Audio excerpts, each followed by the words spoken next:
बच्चों देखो, ज्ञान बढ़ाओ, पढ़ते जाओ, बढ़ते जाओ। शिक्षा दर्शन। जी हाँ, पढ़ाई के साथ मस्ती भी। यह शिक्षा विभाग राजस्थान सरकार द्वारा बच्चों को टीवी के माध्यम से पढ़ाई का अपना एक अनूठा रोचक कार्यक्रम है। डीडी राजस्थान के अलावा अन्य 13 नेटवर्क चैनल पर एक साथ प्रसारित किया जा रहा है, जिसका नाम है शिक्षा दर्शन। इसके अंतर्गत आप कक्षा 1 से 12 तक वीडियो के माध्यम से अध्ययन कर सकते हैं।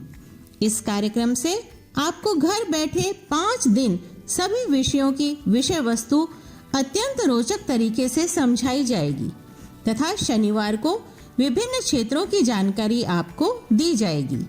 यह 3.25 घंटे चलने वाला कार्यक्रम है।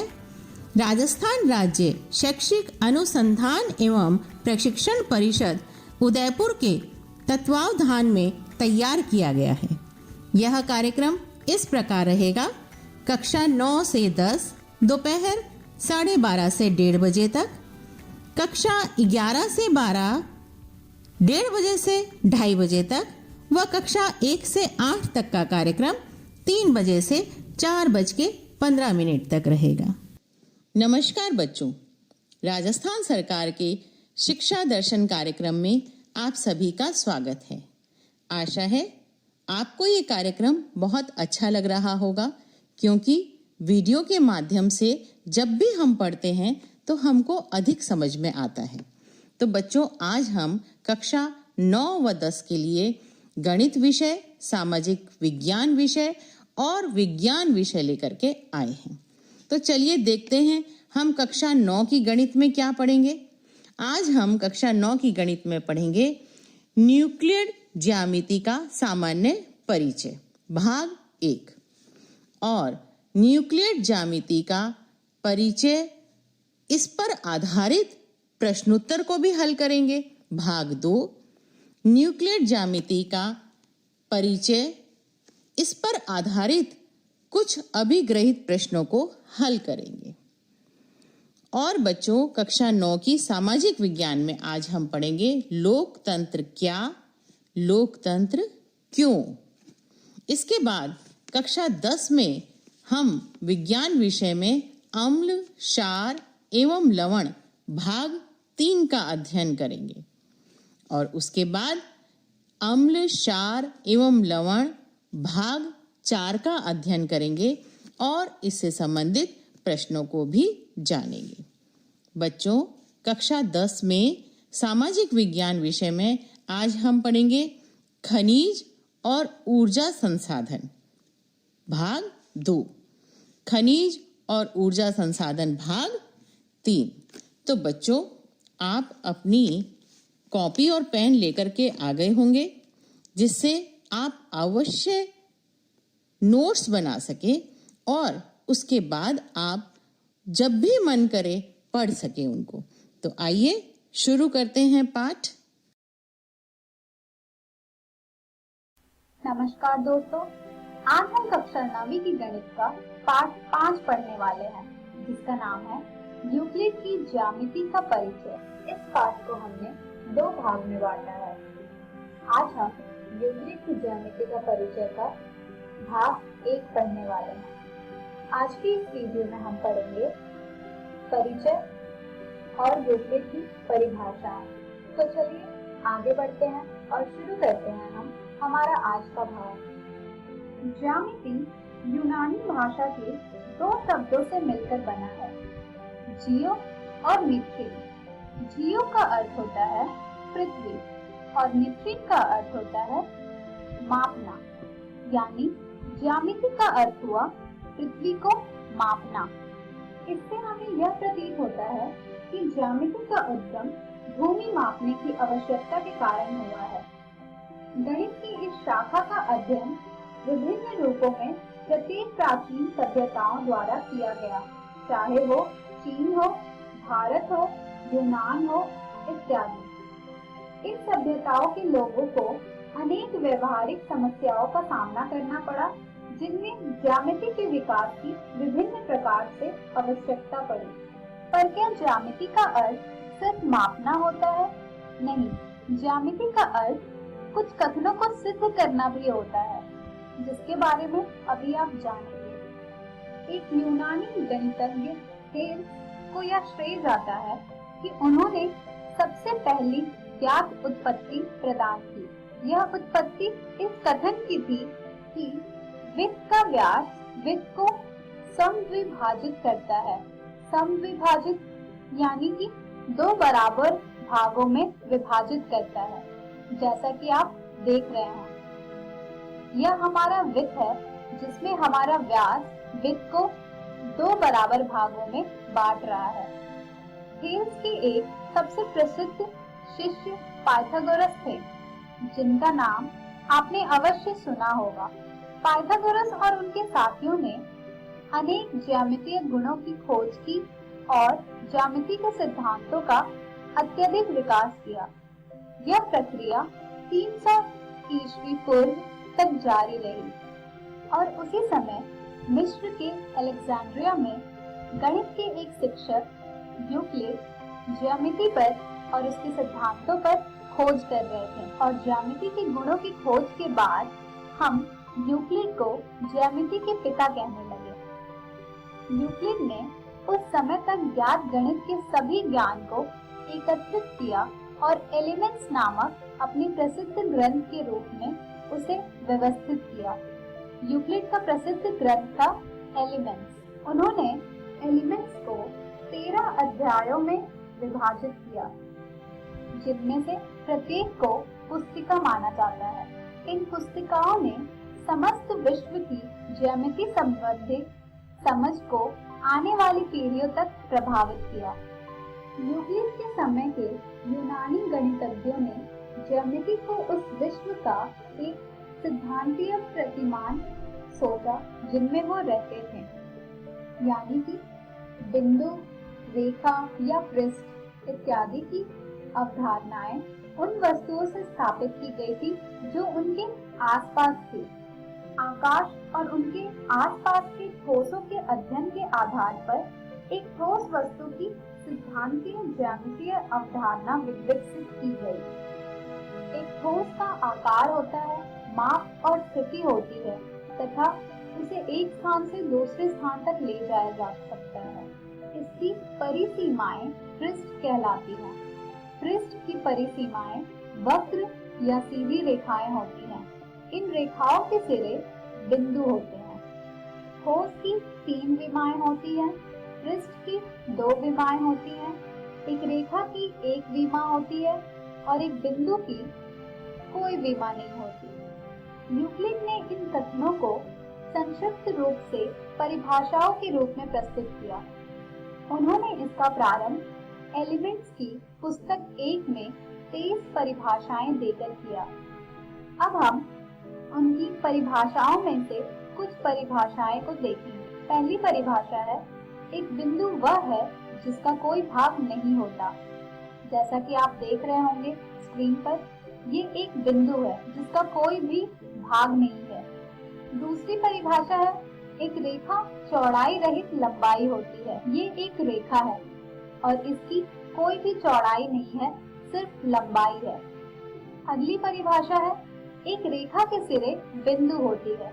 जैसा कि आप देख रहे हैं, इस रेखा के सिरे पर बिंदु है। अगली परिभाषा है, एक सीधी रेखा ऐसी रेखा है जो स्वयं पर बिंदुओं के साथ सपाट रूप से स्थित होती है। यह रेखा जो आप स्क्रीन पर देख रहे हैं, यह एक सीधी रेखा है और सीधी रेखा एक ऐसी रेखा है जो स्वयं पर बिंदुओं के साथ सपाट रूप से स्थित होती है, जैसा कि आप इस रेखा में देख रहे हैं। अगली परिभाषा है, एक पृष्ठ वह है जिसकी केवल लंबाई और चौड़ाई होती है। यह एक पृष्ठ है और इसमें आपको लंबाई और चौड़ाई दोनों ही दिख रही होंगी। अगली परिभाषा है, पृष्ठ के किनारे रेखाएं होती हैं। जैसा कि आप देख रहे हैं, इस पृष्ठ के किनारे रेखाएं हैं। अगली परिभाषा है, एक समतल पृष्ठ ऐसा पृष्ठ है जो स्वयं पर सीधी रेखाओं के साथ सपाट रूप से स्थित होता है, यानी कि वो पृष्ठ जो स्वयं पर सीधी रेखाओं के साथ सपाट रूप से स्थित होते हैं उन्हें एक समतल पृष्ठ कहते हैं। तो ये सभी थे यूक्लिड के कुछ परिभाषाएं।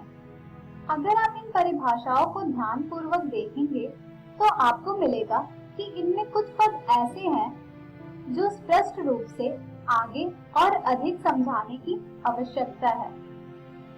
जैसे कि एक परिभाषा थी हमारी, एक बिंदु वह है जिसका कोई भाग नहीं होता। दूसरी थी, एक रेखा चौड़ाई रहित लंबाई होती है। पहली परिभाषा में भाग और दूसरी परिभाषा में चौड़ाई रहित लंबाई, ये सभी ऐसे पद हैं जिन्हें हमें और अधिक समझने की जरूरत है। इसलिए गणितज्ञों ने इन पदों को अपरिभाषित पद नाम दे दिया। इसलिए ज्यामिति में हम बिंदु, रेखा, समतल, लंबाई, चौड़ाई को अपरिभाषित शब्दों के रूप में मानकर चलते हैं, जिसे हम भौतिक प्रतिमानों की सहायता से स्पष्ट कर सकते हैं। इन परिभाषाओं से प्रारंभ करते हुए यूक्लिड ने कुछ गुणों को बिना सिद्ध किए हुए सत्य कथन मानने की कल्पना की। अब आप सोच रहे होंगे कि ऐसा क्यों किया? क्योंकि ये कल्पनाएं वास्तव में स्पष्टता सर्वव्यापी सत्य थे। उन्होंने स्पष्टता सर्वव्यापी सत्य को दो भागों में बांटा। उन कल्पनाओं के लिए जो विशिष्ट रूप से ज्यामिति से संबंधित थे, उसे यूक्लिड ने अभिधारणाएं का नाम दिया, और वो कल्पनाएं जिन्हें निरंतर गणित में प्रयोग किया गया है और जिनका केवल ज्यामिति से ही विशेष संबंध नहीं है, उसे यूक्लिड ने अभिगृहित नाम दिया। तो ये दो वर्ग थे जिसमें यूक्लिड ने स्पष्टता सर्वव्यापी सत्य को विभाजित किया।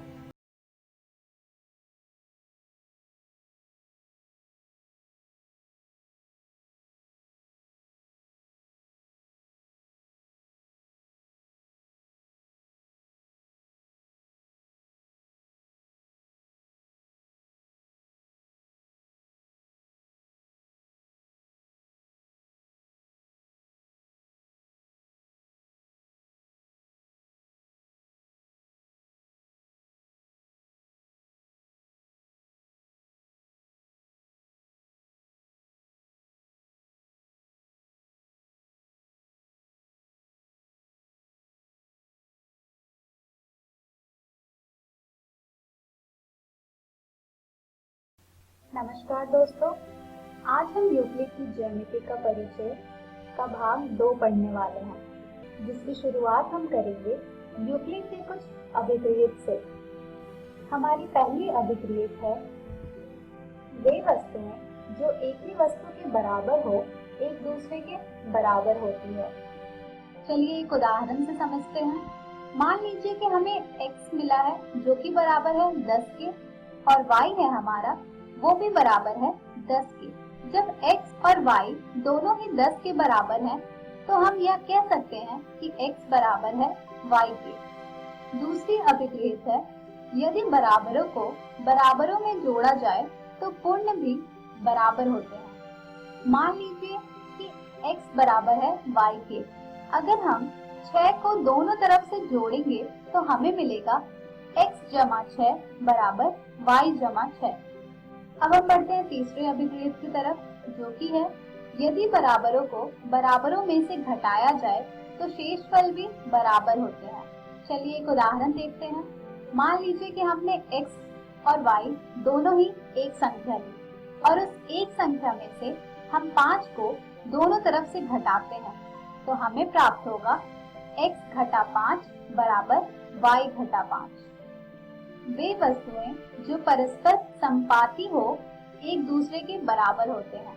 मान लीजिए हमने एक रेखा ली AB जो कि बराबर है 10 सेंटीमीटर के, और एक रेखा ली CD जो कि बराबर है 10 सेंटीमीटर। यहाँ पर हम यह कह सकते हैं कि AB परस्पर है CD के, जिससे कि AB बराबर हो जाएगा CD के।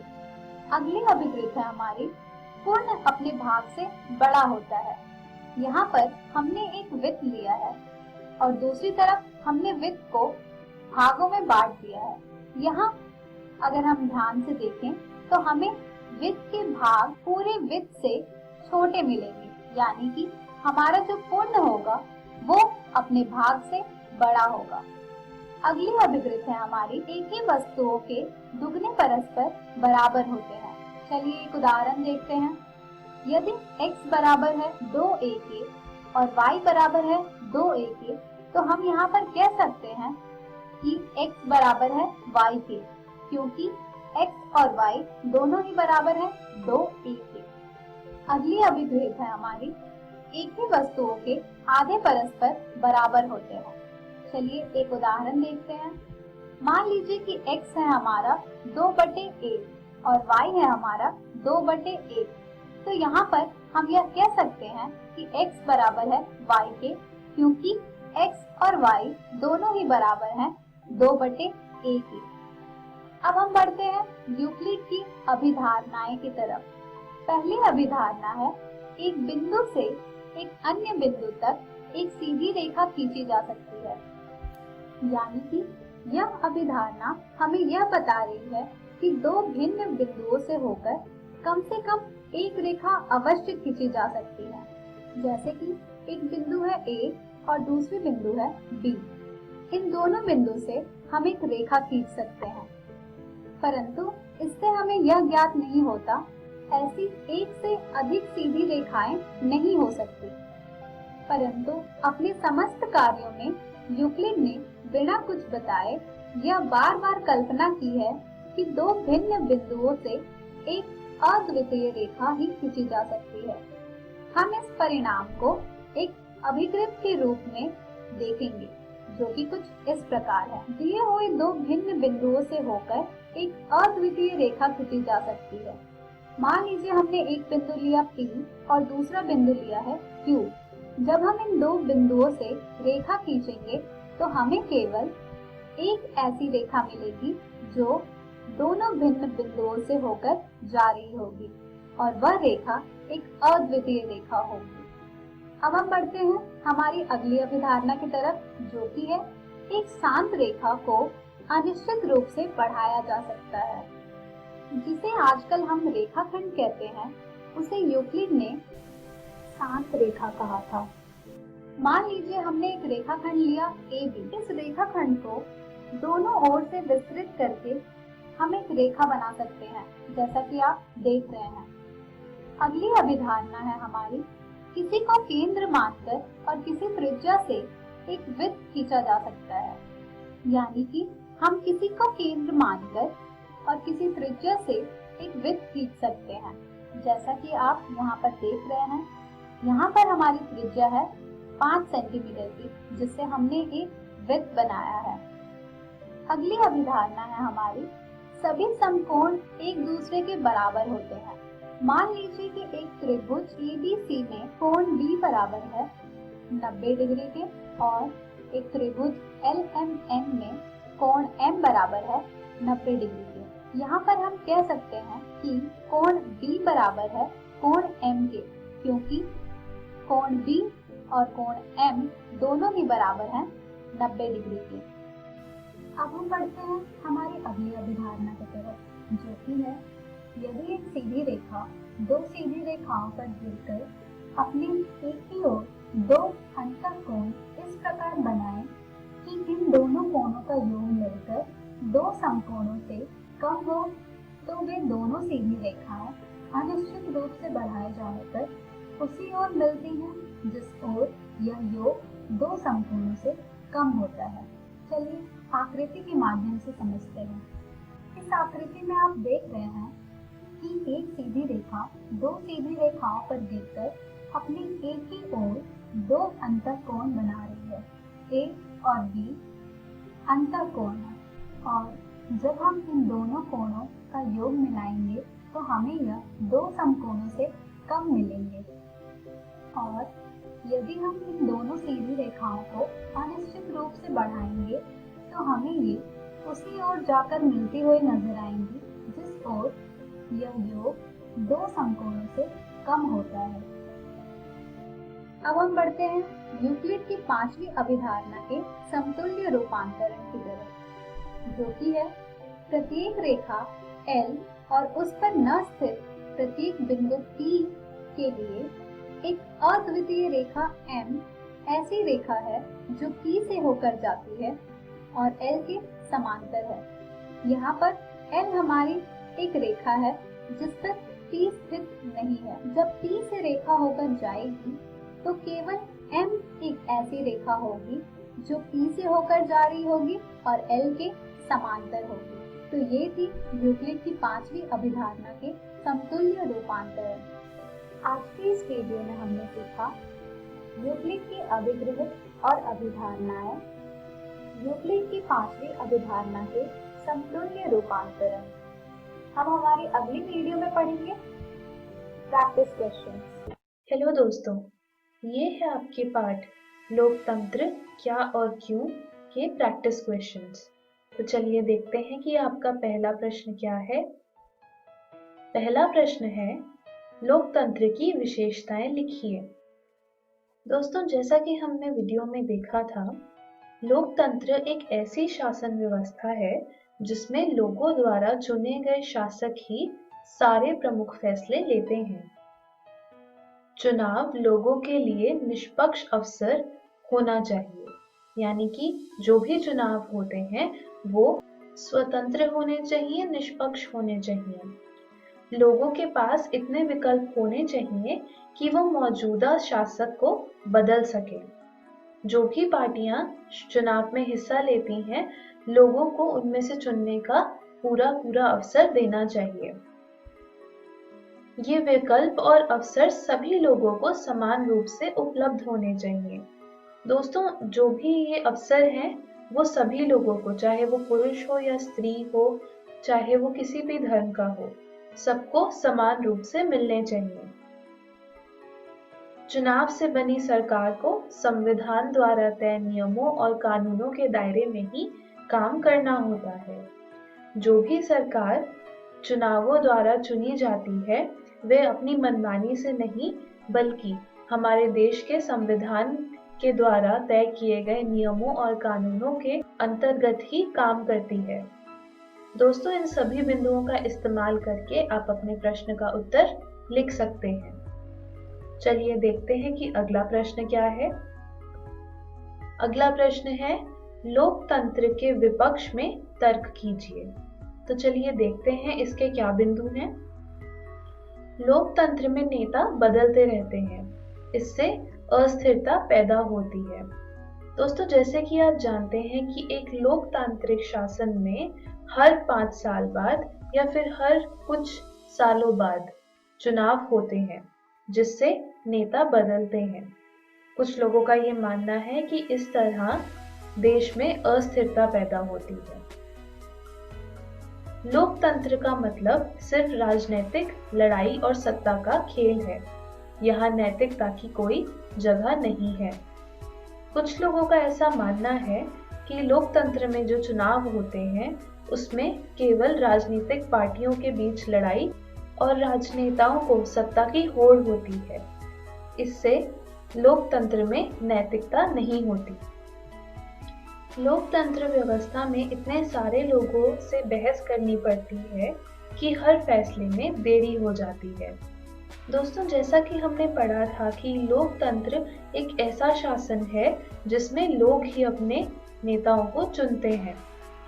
इस व्यवस्था में इतने सारे लोगों की सहमति लेनी पड़ती है और उनसे बातचीत करनी पड़ती है कि कई फैसलों में देरी हो जाती है। यह भी लोकतंत्र के विपक्ष में एक तर्क दिया जाता है। चुने हुए नेताओं को लोगों के हितों का पता नहीं होता, इसके चलते खराब फैसले होते हैं। कुछ लोगों का ये भी मानना है कि चुनावों द्वारा जो भी नेता चुने जाते हैं उन्हें सच में लोगों के हितों के बारे में पता नहीं होता, जिसके कारण खराब फैसले होते हैं। अगला बिंदु है, लोकतंत्र में चुनावी लड़ाई महत्वपूर्ण और खर्चीली होती है, इसलिए भ्रष्टाचार होता है। लोकतंत्र में चुनावों में पार्टियां जब अपना प्रसार करती हैं वह एक बहुत ही खर्चीला विषय होता है और ये चुनावी लड़ाइयां बहुत महत्वपूर्ण भी होती हैं, इसलिए भ्रष्टाचार होता है। सामान्य लोगों को नहीं पता होता कि उनके लिए क्या चीज अच्छी है और क्या चीज बुरी, इसलिए उन्हें किसी चीज का फैसला नहीं करना चाहिए। दोस्तों, कुछ लोगों का यह भी मानना है कि सामान्य व्यक्तियों को किसी भी चीज की अच्छे से जानकारी नहीं होती, इसलिए उन्हें कोई भी राजनीतिक फैसले नहीं लेने चाहिए। इन सभी बिंदुओं का इस्तेमाल करके आप अपने प्रश्न का उत्तर लिख सकते हैं। चलिए देखते हैं कि अगला प्रश्न क्या है। अगला प्रश्न है, लोकतंत्र के पक्ष में तर्क कीजिए। सबसे पहला तर्क है, लोकतंत्र व्यवस्था में शासन अधिक जवाबदेह होता है। दोस्तों, जैसा कि हमने वीडियो में देखा था कि एक लोकतांत्रिक शासन में विपक्षी पार्टियों को और मीडिया को भी सरकार की नीतियों की आलोचना करने की पूरी आजादी होती है। इसी के साथ साथ सामान्य व्यक्ति को भी अभिव्यक्ति का अधिकार होता है। क्योंकि लोकतंत्र में हर कोई सरकार की आलोचना में बोल सकता है, अपना पक्ष रख सकता है, इसलिए लोकतंत्र व्यवस्था में शासन अधिक जवाबदेह होता है। लोकतंत्र में लोक कल्याण के लिए कार्य होता है। लोकतांत्रिक व्यवस्था में जो भी सरकार आती है, उनका उद्देश्य लोगों के कल्याण के लिए कार्य करना होता है। लोकतंत्र मतभेदों और टकरावों को संभालने का तरीका उपलब्ध कराता है। लोकतांत्रिक शासन में हर तरह के व्यक्ति को प्रतिनिधित्व मिलता है। जब अलग अलग समुदाय, अलग अलग धर्मों के लोग साथ आते हैं तो कई टकराव भी होते हैं, लेकिन लोकतंत्र एक ऐसी व्यवस्था है जिसमें इन टकरावों और मतभेदों को संभालना, उनको बातचीत से हल करना मुमकिन है। इसलिए लोकतंत्र मतभेदों और टकरावों को संभालने का तरीका उपलब्ध कराता है। सार्वजनिक बहस द्वारा लोकतंत्र में सरकार को अपनी गलतियां सुधारने का मौका मिलता है। दोस्तों, जैसा कि आपको याद होगा, हमने इस पाठ की वीडियो में देखा था कि किस तरह आपातकालीन के बाद इंदिरा गांधी की सरकार हार गई थी। इस तरह लोगों ने इंदिरा गांधी की नीति से अपनी असहमति व्यक्त करी। इस तरह सार्वजनिक बहस और अपना पक्ष रखते हुए लोकतंत्र में सरकार को अपनी गलतियां सुधारने का मौका मिला। आखिरी बिंदु है, लोकतंत्र में जनता अपने खिलाफ कोई भी अगर नियम बने होते हैं, उनका विरोध कर सकती है। दोस्तों, इन सभी बिंदुओं का इस्तेमाल करके आप इस प्रश्न का उत्तर लिख सकते हैं। चलिए देखते हैं कि अगला प्रश्न क्या है। अगला प्रश्न है, लोकतंत्र का अर्थ समझते हुए लोकतंत्र की परिभाषा दीजिए। दोस्तों, शब्द लोकतंत्र दो शब्दों को मिला के आता है।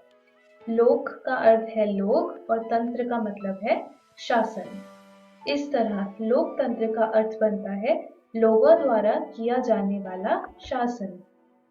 लेकिन दोस्तों, हम ये भी समझते हैं कि बड़े बड़े देशों में, बड़े बड़े राज्यों में हर एक व्यक्ति की सहमति लेना, उनका पक्ष लेना मुमकिन नहीं है। इसलिए लोकतंत्र में लोग अपने शासक खुद चुनते हैं। दूसरे शब्दों में, लोकतंत्र एक ऐसी शासन व्यवस्था है जिसमें लोगों द्वारा शासक चुने जाते हैं और इन्हीं शासकों द्वारा सरकार बनाई जाती है।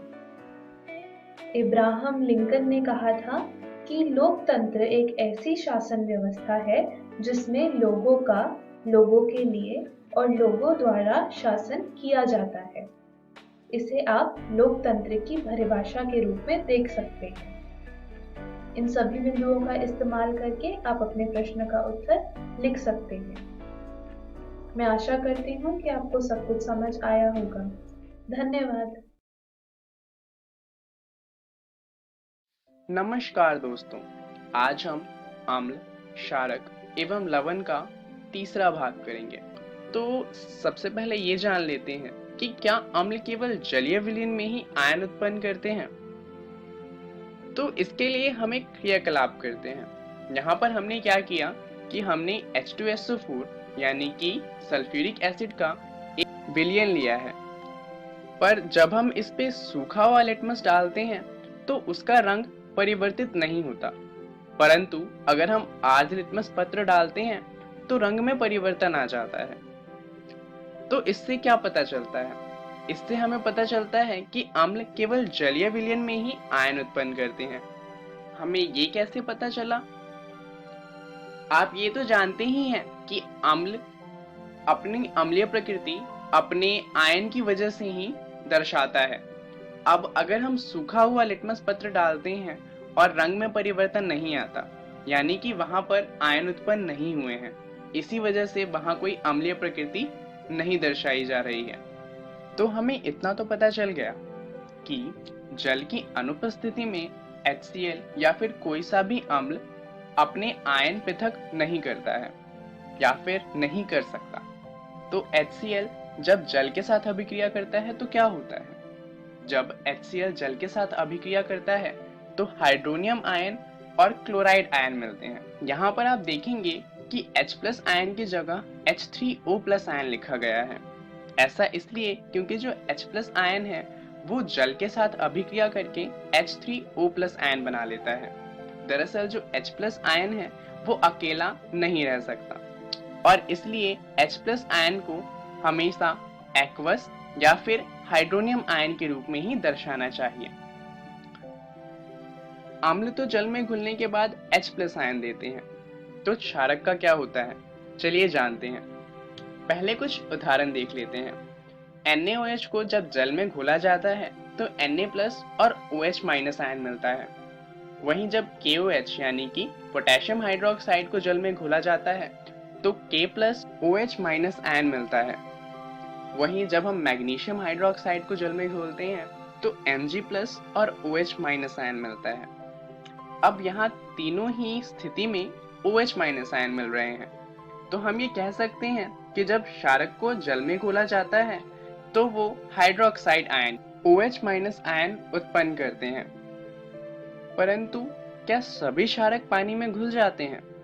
दरअसल क्षारक वैसे तो पानी में नहीं घुलते, बट काफी सारे क्षारक पानी में घुल भी जाते हैं। जो क्षारक पानी में घुलनशील होते हैं उन क्षारकों को क्षार कहा जाता है। तो अब हमें ये पता चला कि सभी अम्ल H+ आयन देते हैं और सभी क्षारक OH- आयन उत्पन्न करते हैं। तो अब हम उदासीनीकरण अभिक्रिया को कुछ इस तरीके से देख सकते हैं। उदासीनीकरण की अभिक्रिया तो आपको याद ही होगी, जहाँ पे अम्ल और क्षारक मिलके लवण और जल प्रदान करते थे। यहाँ पर मान लीजिए कि हमारा अम्ल है HX, जहाँ पर जो H है वो हाइड्रोजन को दर्शाता है और X कोई सा भी अम्ल हो सकता है। वहीं क्षारक को मान लीजिए कि MOH है, जहाँ पर OH हाइड्रोक्साइड आयन को दर्शाता है। यहाँ पर जो M और X है वो आपस में अभिक्रिया करके लवण बना देंगे और जो बचा हुआ H, O और H है वो आपस में मिलकर जल प्रदान करेगा। चलिए अब चेतावनी के बारे में जान लेते हैं। क्या आपने इसे पहले कहीं देखा है? जरूर आपने इसे केमिस्ट्री लैब में क्षार या फिर अम्ल के बॉटल पे बना हुआ देखा होगा। दरअसल ये चेतावनी है, ये हमें बताता है कि क्षार या फिर अम्ल जो है वो खतरनाक है। तो कुछ चीजें हैं जिनका आपको ध्यान रखना चाहिए, जैसे कि बिना अध्यापक के आपको प्रयोग नहीं करने चाहिए। दूसरा, हमेशा पानी में अम्ल मिलाना चाहिए। जैसा कि आप जानते हैं, अगर आप अम्ल में पानी को मिलाएंगे तो वो अभिक्रिया इतनी तेज होगी कि हो सकता है परख नली फूट जाए। तीसरा, जब तक आवश्यक ना हो सांद्र अम्ल या क्षारक का उपयोग नहीं करना चाहिए, क्योंकि वो खतरनाक होते हैं। अब एसिड तो नींबू में भी होता है और एसिड हाइड्रोक्लोरिक अम्ल भी है, तो दोनों में काफी अंतर है। नींबू से हमें कोई खतरा नहीं है, परंतु हाइड्रोक्लोरिक अम्ल से बहुत ज्यादा खतरा है। तो क्या कोई ऐसा तरीका है जिससे हम ज्ञात कर सकते हैं कि विलयन में अम्ल अथवा क्षार कितना प्रबल है? इसका जवाब है हाँ। दरअसल सार्वभौमिक सूचक किसी विलयन में हाइड्रोजन आयन की विभिन्न सांद्रता को विभिन्न रंगों में प्रदर्शित करता है, जिससे हमें पता चल सकता है कि कोई सा जो विलयन है वो कितना ज्यादा प्रबल है। किसी विलयन में उपस्थित हाइड्रोजन आयन की सांद्रता ज्ञात करने के लिए एक स्केल विकसित किया गया था, जिसे कहा जाता है पीएच स्केल। पीएच स्केल में सामान्यतः 0 यानी कि अधिक अम्लता से 14 यानी कि अधिक क्षारता तक पीएच को ज्ञात किया जा सकता है। यहाँ पर 0 से 6 तक की जो नंबर है वो बहुत ही ज्यादा अम्लीय होते हैं, 7 हमारा उदासीन होता है और 8 से 14 तक की जो नंबर होते हैं वो अधिक क्षारीय होते हैं। तो साधारण भाषा में पीएच को एक ऐसी संख्या के रूप में देखना चाहिए जो किसी विलयन की अम्लता अथवा क्षारीयता को दर्शाता है। जैसा कि आप यहाँ देख सकते हैं, जो जल होता है वो 7 नंबर पे आता है। वहीं मिल्क ऑफ मैग्नीशिया की बात करें तो उसकी प्रकृति क्षारीय होती है और इसलिए उसका पीएच स्केल पर जो नंबर है वो 10 है। वहीं अगर हम बात करें जो हमारे उदर में एसिड है तो उस एसिड की प्रबलता ज्यादा है, इस वजह से उसकी पीएच स्केल पर जो नंबर है वो 1 है। तो हम ये कह सकते हैं कि हाइड्रोनियम आयन की सांद्रता जितनी अधिक होगी, यानी कि अगर कोई विलयन जितना ज्यादा अम्लीय होगा उसका पीएच उतना ही कम होगा। उदाहरण के लिए अगर हम HCl और एसिटिक अम्ल की बात करें तो HCl अधिक हाइड्रोनियम आयन का उत्पादन करता है, इससे हम ये कह सकते हैं कि HCl अधिक अम्लीय है।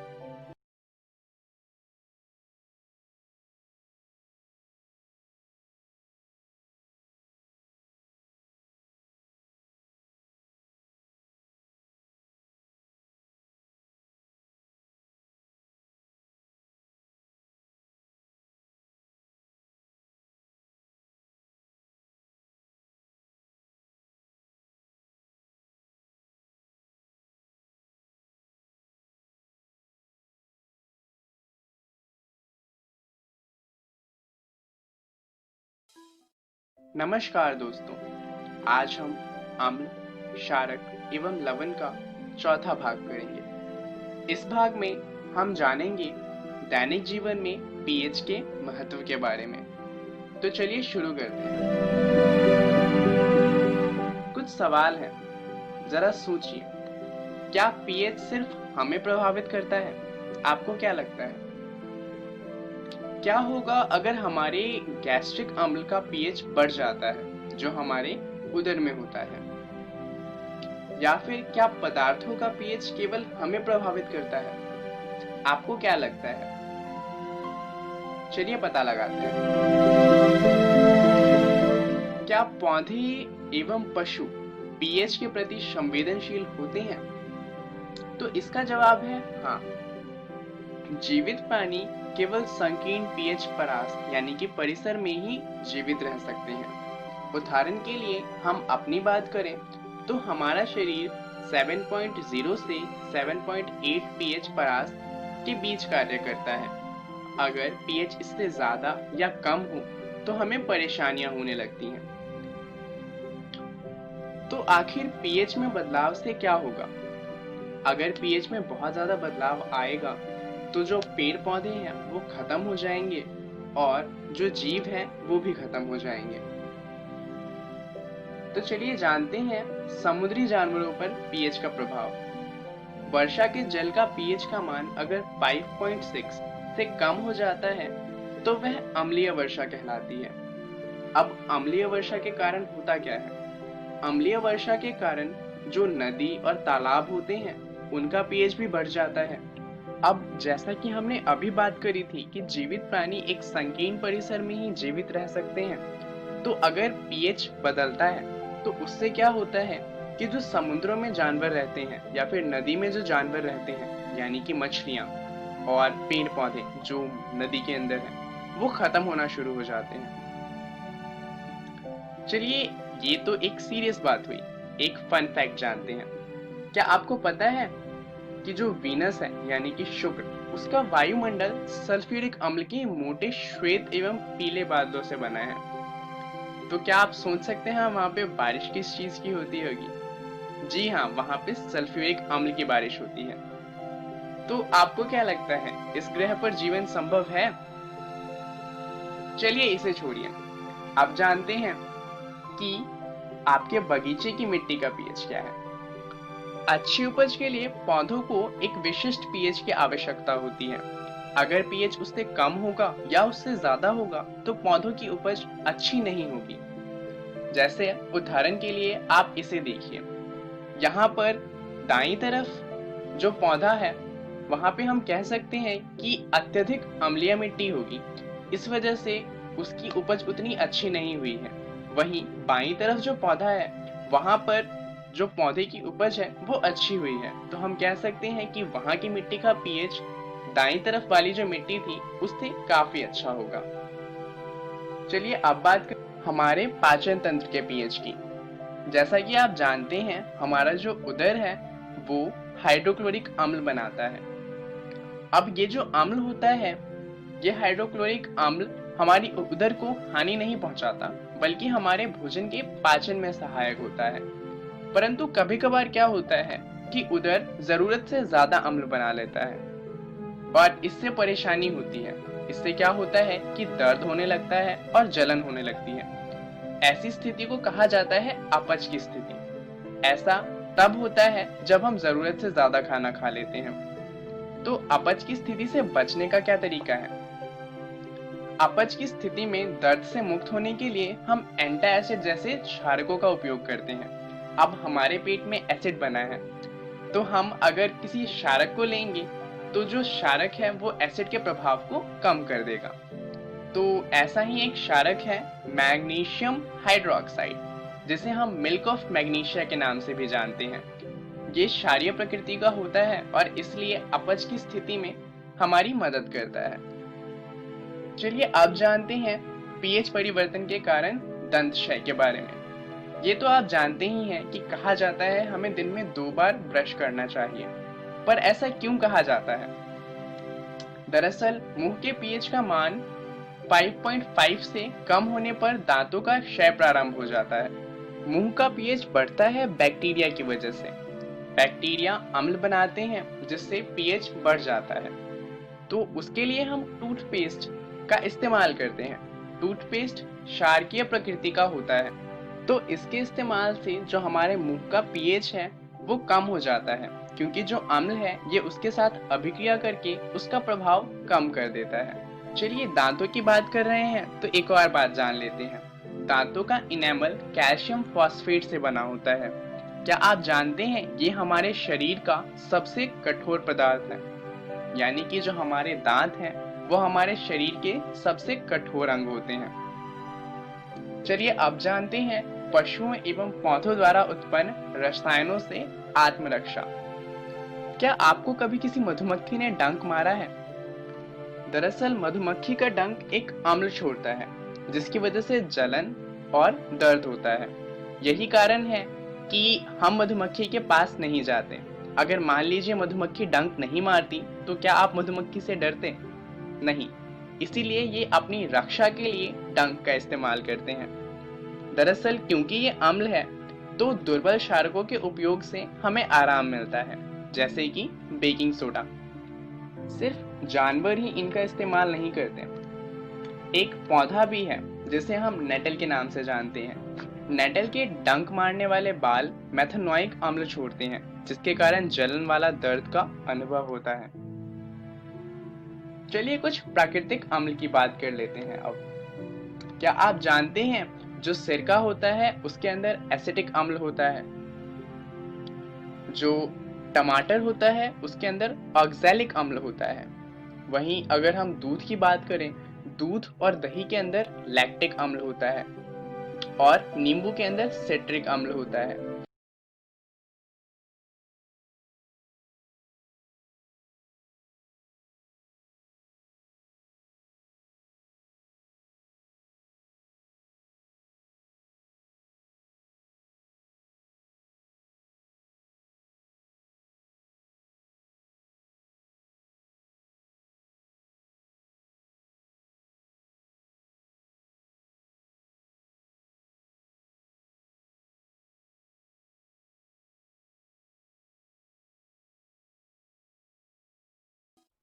नमस्कार दोस्तों, आज हम खनिज तथा ऊर्जा संसाधन का अगला भाग पढ़ेंगे। पिछले भाग में हमने खनिजों के बारे में जानते हुए उनके संरक्षण के उपायों को जाना। दोस्तों, ऊर्जा सभी क्रियाकलापों के लिए आवश्यक है। खाना पकाने में, रोशनी और ताप के लिए, गाड़ियों के संचालन के लिए तथा उद्योगों में मशीनों के संचालन में ऊर्जा की आवश्यकता होती है। दोस्तों, ऊर्जा को परंपरागत तथा गैर परंपरागत साधनों में वर्गीकृत किया जा सकता है। परंपरागत साधनों में लकड़ी के उपले, कोयला तथा पेट्रोलियम और प्राकृतिक गैसों को सम्मिलित किया जाता है। तो चलिए सबसे पहले बात करते हैं कोयले की। भारत में कोयला बहुतायत में पाया जाने वाला जीवाश्म ईंधन है। यह देश की ऊर्जा आवश्यकताओं का महत्वपूर्ण भाग प्रदान करता है। इसका उपयोग ऊर्जा उत्पादन तथा उद्योगों और घरेलू जरूरतों के लिए ऊर्जा की आपूर्ति के लिए किया जाता है। कोयले को 4 प्रकारों में बांटा जाता है। पीट, इसमें कार्बन की मात्रा 30% से भी कम होती है। यह पूर्वी दलदली भागों में पाया जाता है। लिग्नाइट, इसमें कार्बन की मात्रा 30 से 70% होती है। यह कम ऊष्मा तथा अधिक धुआं देता है। इसे भूरा कोयला भी कहा जाता है। बिटुमिनस, दोस्तों, इसमें 70 से 90% कार्बन की मात्रा रहती है। इसे परिष्कृत कर कोकिंग कोयला बनाया जा सकता है। भारत का अधिकांश कोयला इसी श्रेणी का है, अर्थात भारत में अधिकांशतः बिटुमिनस कोयला उत्पादित किया जाता है। अगला है एंथ्रासाइट। इसमें कार्बन की मात्रा 90% से अधिक होती है। जलने पर यह धुआं नहीं देता और देर तक ऊष्मा देता है। इसे कोकिंग कोयला भी कहा जाता है तथा यह धातु गलाने में काम आता है। एंथ्रासाइट सर्वोत्तम गुण वाला कठोर कोयला होता है। भारत में कोयला 2 प्रमुख भूगर्भीय गिगों के समूह क्षेत्रों में पाया जाता है। पहला है गोंडवाना समूह क्षेत्र। इस समूह में भारत के 96% कोयले का भंडार है। यहाँ भारत के कुल उत्पादन का 99% प्राप्त होता है। यहाँ के प्रमुख कोयला क्षेत्र हैं दामोदर नदी घाटी, सोन नदी घाटी, महानदी घाटी तथा वारघा गोदावरी घाटी। दोस्तों, गोंडवाना क्षेत्र निक्षेप 200 लाख वर्ष पुराने हैं। अगला है टर्शरी कोयला क्षेत्र। भारत का 2% कोयला तृतीय काल या टर्शरी काल के क्षेत्रों से निकाला जाता है। ये क्षेत्र मेघालय, अरुणाचल प्रदेश, असम, नागालैंड आदि राज्यों में पाए जाते हैं, जो लगभग 55 लाख वर्ष पुराने हैं। आइए अब बात करते हैं पेट्रोलियम की। भारत में कोयले के पश्चात ऊर्जा का दूसरा प्रमुख साधन है पेट्रोलियम। इसे खनिज तेल भी कहा जाता है। यह ताप और प्रकाश के लिए, ईंधन के लिए तथा विनिर्माण उद्योगों को कच्चा माल प्रदान करता है। भारत में अधिकांश पेट्रोलियम की उपस्थिति टर्शरी युग की शैल रचनाओं के भ्रंश ट्रैपों में पाई जाती है। भारत के कुल पेट्रोलियम उत्पादन का 63% भाग मुंबई हाई से, 18% गुजरात से और 16% असम से प्राप्त किया जाता है। अंकलेश्वर गुजरात का सबसे महत्वपूर्ण तेल क्षेत्र है। असम भारत का सबसे पुराना तेल उत्पादक राज्य है। डिगबोई, नहरकटिया और मोरन हुगरीजन यहाँ के प्रमुख तेल उत्पादक क्षेत्र हैं। आइए अब बात करते हैं प्राकृतिक गैस की। प्राकृतिक गैस एक महत्वपूर्ण स्वच्छ ऊर्जा संसाधन है जो पेट्रोलियम के साथ अथवा अलग भी पाई जाती है। इसे ऊर्जा के एक साधन के रूप में पेट्रो रसायन उद्योग के एक औद्योगिक कच्चे माल के रूप में प्रयोग किया जाता है। कार्बन डाइऑक्साइड के कम उत्सर्जन के कारण प्राकृतिक गैस को पर्यावरण के अनुकूल माना जाता है, इसलिए यह वर्तमान शताब्दी का ईंधन है। प्राकृतिक गैस उद्योगों में प्रज्वलन के काम, खाना बनाने के काम तथा गाड़ियों के ईंधन के रूप में भी काम में लाया जाता है। भारत में कृष्णा गोदावरी नदी बेसिन में प्राकृतिक गैस के विशाल भंडार खोजे गए हैं। अंडमान निकोबार द्वीप समूह भी महत्वपूर्ण है, जहां प्राकृतिक गैस के विशाल भंडार पाए जाते हैं। लगभग 1700 किलोमीटर लंबी Hazira Vijaypur Jagdishpur gas pipeline Mumbai high और बसीन को पश्चिमी व उत्तरी भारत के उर्वरक, विद्युत व अन्य औद्योगिक क्षेत्रों से जोड़ती है। चलिए दोस्तों, बात करते हैं विद्युत शक्ति की। आधुनिक विश्व में विद्युत के अनुप्रयोग इतने ज़्यादा विस्तृत हैं कि इनके प्रति व्यक्ति उपभोग को विकास का सूचक माना जाता है। विद्युत प्रमुख रूप से दो प्रकार से उत्पन्न की जाती है। एक तो जल प्रवाही से हाइड्रो टरबाइन चलाकर विद्युत प्राप्त की जाती है, और दूसरा अन्य ईंधन जैसे कोयला और पेट्रोलियम तथा प्राकृतिक गैस को जलाने से टरबाइन चलाकर ताप विद्युत उत्पन्न की जाती है। पहले बात करते हैं जल विद्युत की। इसमें तेज बहते जल से जल विद्युत उत्पन्न की जाती है, जो एक नवीकरणीय योग्य संसाधन है। भारत में अनेक बहुउद्देशीय परियोजनाएं हैं जो विद्युत ऊर्जा उत्पन्न करती हैं, जैसे भाखड़ा नागर परियोजना तथा दामोदर घाटी परियोजना। इसके अलावा ताप शक्ति अर्थात ताप विद्युत कोयला, पेट्रोलियम तथा प्राकृतिक गैस के प्रयोग से उत्पन्न की जाती है। ताप विद्युत नवीकरणीय योग्य जीवाश्मी ईंधन का प्रयोग कर विद्युत उत्पन्न करते हैं। भारत में 310 ताप विद्युत गृह हैं।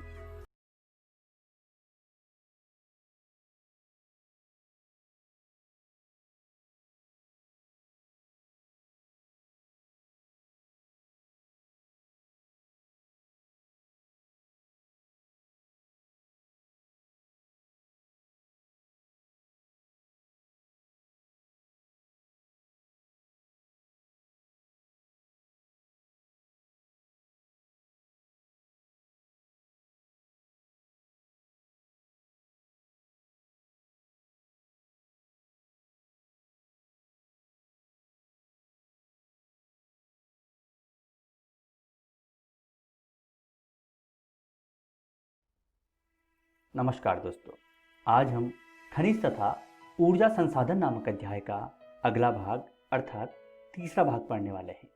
दोस्तों, ऊर्जा के बढ़ते उपभोग ने देश को कोयला, तेल और गैस जैसे जीवाश्मी ईंधनों पर अत्यधिक निर्भर कर दिया है। गैस व तेल की बढ़ती कीमतों तथा इनकी संभाव्य कमी ने भविष्य में ऊर्जा आपूर्ति की सुरक्षा के प्रति अनिश्चितताएं उत्पन्न कर दी हैं। इन जीवाश्मी ईंधनों के प्रयोग से गंभीर पर्यावरणीय समस्याएं उत्पन्न होती हैं, अतः इसके बाद जरूरत पड़ती है नवीकरणीय योग्य ऊर्जा संसाधन, जिसमें सबसे प्रमुख है सौर ऊर्जा। भारत एक उष्णकटिबंधीय देश है। यहाँ सौर ऊर्जा के दोहन की असीम संभावनाएं हैं। इसमें फोटोवोल्टाइक प्रौद्योगिकी द्वारा धूप को सीधे विद्युत में परिवर्तित किया जाता है। भारत के ग्रामीण तथा सुदूर क्षेत्रों में सौर ऊर्जा तेजी से लोकप्रिय हो रही है। भारत का सबसे बड़ा सौर ऊर्जा संयंत्र भुज के निकट माधापुर में स्थित है, जहां सौर ऊर्जा से दूध के बड़े बर्तनों को कीटाणु मुक्त किया जाता है। ऐसी अपेक्षा है कि सौर ऊर्जा के प्रयोग से ग्रामीण घरों में उपलों तथा लकड़ी पर निर्भरता को न्यूनतम किया जा सकेगा। यह पर्यावरण संरक्षण में योगदान देगा और कृषि में भी खाद्य की पर्याप्त आपूर्ति होगी। आइए अब बात करते हैं पवन ऊर्जा की। सौर ऊर्जा के बाद पवन ऊर्जा एक महत्वपूर्ण ऊर्जा संसाधन है। यह भी एक नवीकरणीय ऊर्जा संसाधन है। भारत को अब विश्व में पवन महाशक्ति का दर्जा प्राप्त है। भारत में पवन ऊर्जा के फार्म तमिलनाडु, आंध्र प्रदेश, कर्नाटक, गुजरात, केरल, महाराष्ट्र तथा लक्षद्वीप में स्थित हैं। आइए अब बात करते हैं बायोगैस ऊर्जा की। ग्रामीण इलाकों में झाड़ियों, कृषि अपशिष्ट, पशुओं और मानव जनित अपशिष्ट के उपयोग से घरेलू उपभोग एवं बायोगैस उत्पन्न की जाती है। जैविक पदार्थों के अपघटन से गैस उत्पन्न होती है, जिसकी तापीय क्षमता मिट्टी के तेल, उपलों और चालकोल की अपेक्षा अधिक होती है। बायोगैस संयंत्र नगर पालिका, सहकारिता तथा निजी स्तर पर लगाए जाते हैं। पशुओं का गोबर प्रयोग करने वाले संयंत्र ग्रामीण भारत में गोबर गैस प्लांट के नाम से जाने जाते हैं। आइए अब बात करते हैं ज्वारीय ऊर्जा की। महासागरीय तरंगों का प्रयोग विद्युत उत्पादन के लिए किया जा सकता है। संकरी खाड़ी के आर पार बाढ़ द्वारा बांध बनाए जाते हैं। उच्च ज्वार में इस संकरी खाड़ी नुमा प्रवेश द्वार से पानी भीतर भर जाता है और द्वार बंद होने पर बांध में ही रह जाता है। बाढ़ द्वार के बाहर ज्वार उतरने पर बांध के पानी को इसी रास्ते पाइप द्वारा समुद्र की तरफ बहाया जाता है, जो इसे ऊर्जा उत्पादक टरबाइन की ओर ले जाता है। भारत में कच्छ की खाड़ी में ज्वारीय तरंगों द्वारा ऊर्जा उत्पन्न करने की आदर्श दशाएं उपस्थित हैं। राष्ट्रीय हाइड्रो पावर कॉरपोरेशन ने यहाँ 900 मेगावाट का ज्वारीय विद्युत ऊर्जा संयंत्र स्थापित किया है। आइए अब बात करते हैं भूतापीय ऊर्जा की। पृथ्वी के आंतरिक भागों से ताप का प्रयोग कर उत्पन्न की जाने वाली विद्युत को भूतापीय ऊर्जा कहते हैं। भूतापीय ऊर्जा इसलिए अस्तित्व में होती है क्योंकि बढ़ती गहराई के साथ पृथ्वी प्रगामी ढंग से तप्त हो जाती है, अर्थात गर्म हो जाती है। पृथ्वी के अंदर की गर्मी के कारण भूमिगत जल चट्टानों से ऊष्मा भाप के रूप में सतह की ओर उठती है और इसी भाप का उपयोग टरबाइन को चलाने और विद्युत उत्पादन में किया जाता है। हिमाचल प्रदेश में मणिकरण के निकट पार्वती घाटी और लद्दाख में पूगा घाटी में भारत की प्रायोगिक परियोजनाएं शुरू हुई हैं। दोस्तों, अब बात करते हैं ऊर्जा संसाधनों के संरक्षण की। ऊर्जा संकट से बचने के लिए हमें ऊर्जा के प्रयोग में मितव्ययिता बरतनी चाहिए। ऐसे मोटर वाहनों का प्रयोग किया जाना चाहिए जो कम तेल में ज़्यादा चलते हों। अनावश्यक बिजली के प्रयोग से हमें बचना चाहिए।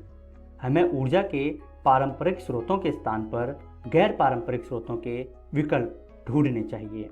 इसके अलावा राष्ट्रीय और अंतर्राष्ट्रीय स्तर पर ऊर्जा के उपायों के लिए चलाए जा रहे कार्यक्रमों में हमें सहयोग देना चाहिए।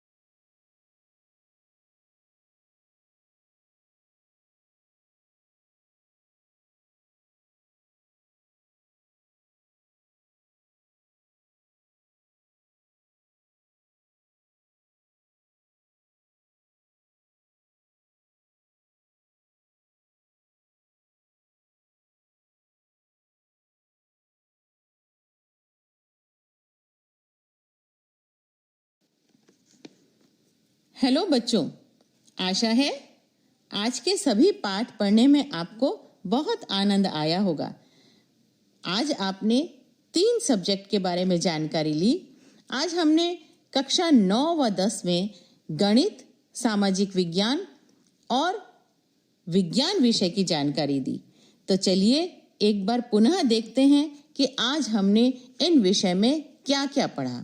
तो बच्चों, कक्षा 9 की गणित में आज हमने पढ़ा न्यूक्लियेट ज्यामिति का सामान्य परिचय और फिर न्यूक्लियेट ज्यामिति पर आधारित प्रश्नों को हल किया। उसके पश्चात कक्षा 9 की गणित में ही हमने न्यूक्लियेट के कुछ अभिग्रहित उदाहरण भी देखे।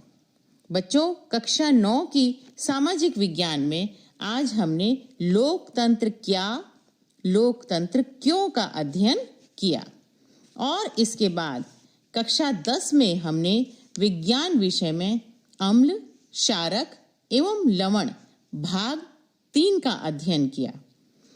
अम्ल, क्षारक एवं लवण भाग 4 का भी अध्ययन किया इसी के साथ। और बच्चों, कक्षा 10 में सामाजिक विज्ञान में आज हमने खनिज और ऊर्जा संसाधन भाग 2 और भाग 3 का अध्ययन किया। आशा है आपने अपनी कॉपी से मिलान कर लिया होगा और आपने अच्छे से नोट्स भी बना लिए होंगे। तो बच्चों, आपको ये कार्यक्रम कैसा लग रहा है अपना विचार अवश्य बताएं। और एक जरूरी सूचना आपके लिए, जो भी आपने ये वीडियो देखा है, ये जो कार्यक्रम आपने सुना देखा है, यदि आप इसको पुनः देखना चाहते हैं तो आप इसे YouTube पर देख सकते हैं। YouTube पर जाकर आप शिक्षा दर्शन DD राजस्थान सर्च करें और वहां पर आपको ये वीडियो मिल जाएगा। तो बच्चों, मिलते हैं आगे इसी समय। धन्यवाद। बच्चों, आपको यह कार्यक्रम कैसा लगा? अपना सुझाव अवश्य दें। इस कार्यक्रम से संबंधित आपके मन में यदि कुछ सुझाव आता है या किसी भी तरह की शंका आपके मन में है तो आप हमें ईमेल एड्रेस पर भेज सकते हैं। हमारा ईमेल एड्रेस है शिक्षादर्शन rajasthan@gmail.com। धन्यवाद।